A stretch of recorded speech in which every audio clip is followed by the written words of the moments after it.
well met. Pat, Pat, and here's a marvelous convenient place for rehearsal. These green plots will be your stage. This house and rake are tiring house, and we will do it in action as we will do it before the Duke. Peter Quinn. What sayest thou, Bully Bottom? There are things in comedy Pyramus and Thisbe that will never please. First, Pyramus and straw sword to kill himself, which ladies cannot abide.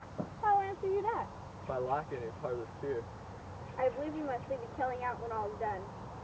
Not a whit. I have devised spell makes all well. Write me a prologue, and let the prologue seem to say that we do no harm with our swords. That Pyramus is not killed indeed. But for the more better assurance, shown that I, Pyramus, not Pyramus, the bottom of the weaver. This is such a matter for me. We will have such a prologue, and it shall be written in 8 and 6. No, make it 2 more. Let it be written 8 and 8. Will not the ladies be afeard of the lion? I fear not, I promise you. Masters, you license yourselves to bring in God shield us.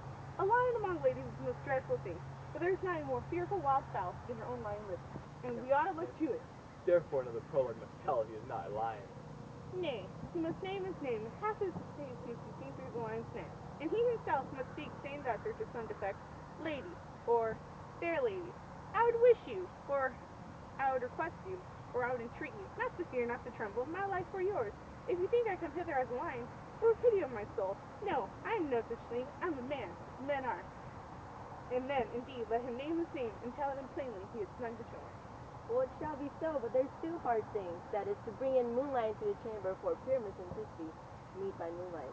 Doth the moonshine at night we play our play. A calendar, calendar!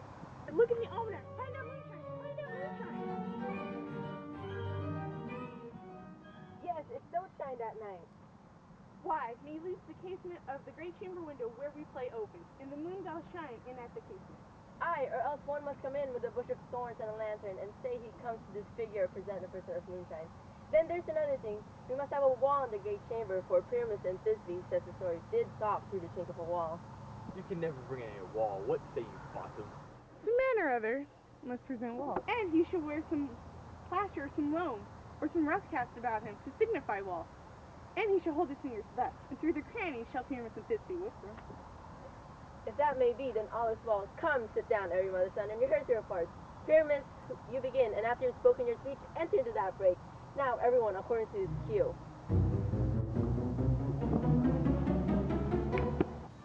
What hempen homespuns have we swaggering here? Was near the cradle of the fairy queen? I'll be an auditor, and actor too, perhaps, if I see cause. Speak, Pyramus. Thisbe, stand forth. Thisbe, the flowers of Audius Savior sweet. Odors, odors. Odor, Savior sweet. So hath thy breath, my dear Thisbe dear. So heart is wound. Stay thou but here a while, and by I will see you.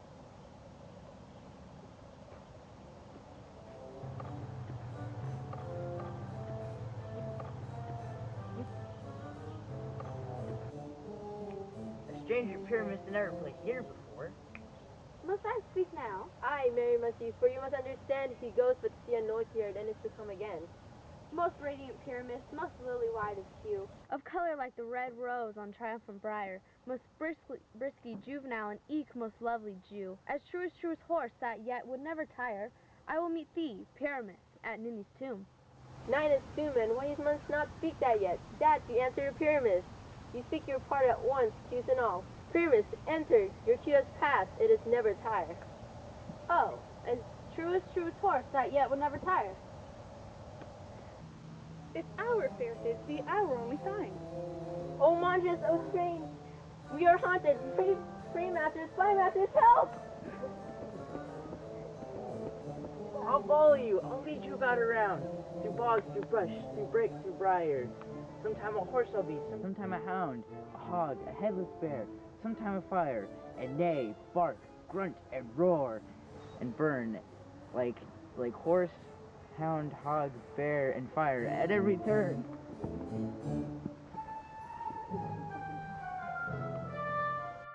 Why do they run? This is the nature of them to make me afeard.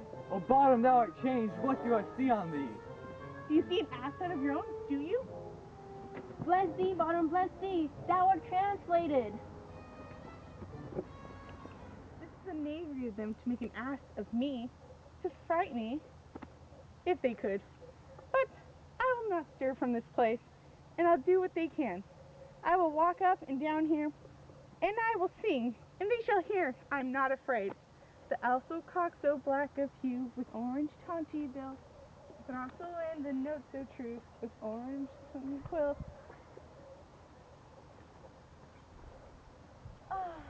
What angel wakes me from my flowery bed?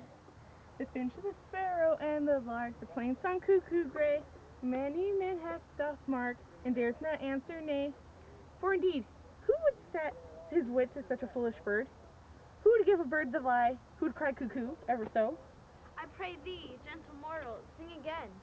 Mine ear is much enamored of thy note, so is mine eye enthralled to thy shape. And thy fair virtue's force perforce doth move me, on the first view to say, to swear I love thee. Methinks, mistress, that you should have little reason for that, and yet, say the truth, reason with love keeps so many together nowadays. The more the pity, and some honest neighbors will not make them friends. Nay, I could gleek upon the occasion. Thou art as wise as thou art beautiful. Not so neither, but if I had wit enough to get out of this wood, I would have enough to serve my own truth.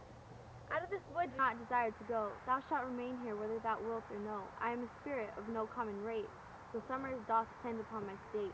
And I do love thee, therefore go with me. I'll give thee flowers to attend to thee, and they'll fetch the jewels from the deep, and sing while thou pressed on flowers doth sleep. And I will purge thy mortal grossness so. Thou shalt like an airy spirit go. Peas blossom, cobweb, moss, mustard seed. Ready! And I. And I. And I. Where shall we go? Be kind and courteous to this gentleman. Hop in his walks and gambol in his eyes. Feed him with apricots and dewberries, with purple grapes, green figs, and mulberries.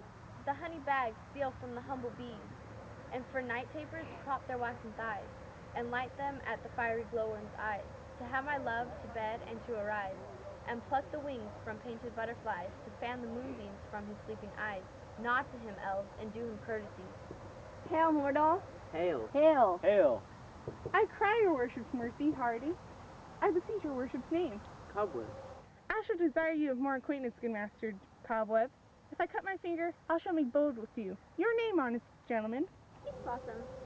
I pray you commend me, Mr. Squash, your mother, and Master Peascott, your father. Good Master Peas Blossom, I shall desire you of more acquaintance too. Your name, good gentleman. Mustard seed. Good Master Mustard Seed. I know your patience well. The same cowardly giant like ox beef hath devoured many a gentleman in your house. I promise you your kindred had many eyes water your now. I desire your acquaintance, good Master Mustard Seed. Come, wait upon him, lead him to my bower. The moon methinks looks with a watery eye, and when she weeps every little flower. Lament seems some enforced chastity. Tie up my love's tongue, bring him silently.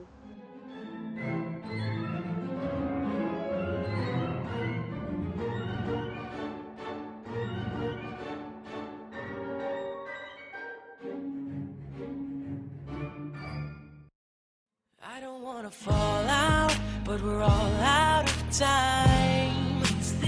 Don't want it in